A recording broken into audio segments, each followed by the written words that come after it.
السلام عليكم ورحمة الله وبركاته. الحمد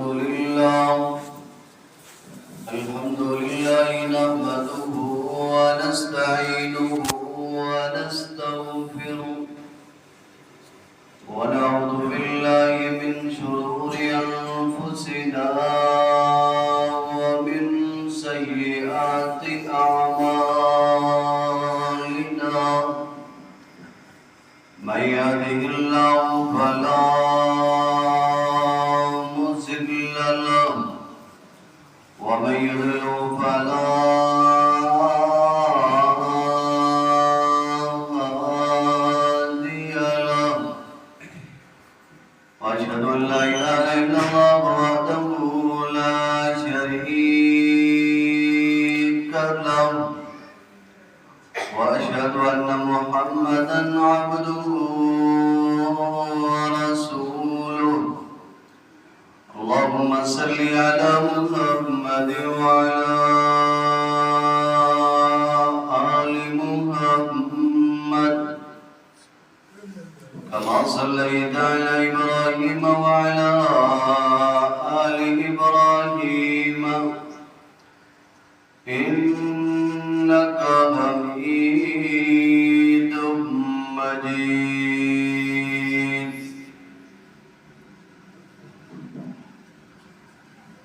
اللهم طهر قلبي من النفاق وعملي من الرياء ولساني من الكذب وأيدي من الخيانة،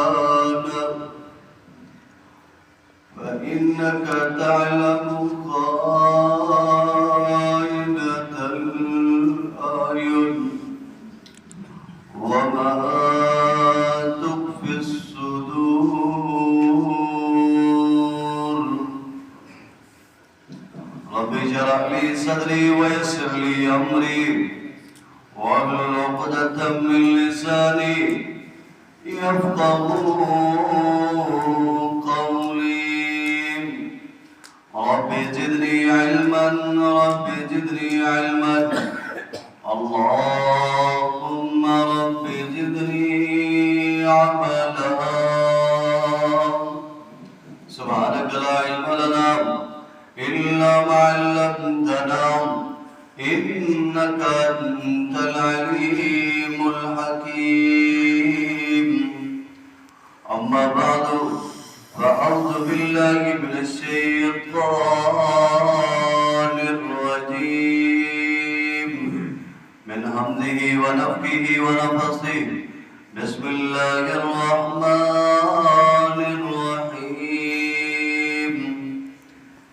إنا أنزلناه في ليلة القدر وما أدراك ما ليلة القدر.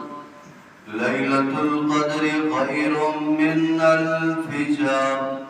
تنزل الملائكة والروح فيها بإذن ربهم من كل أمر.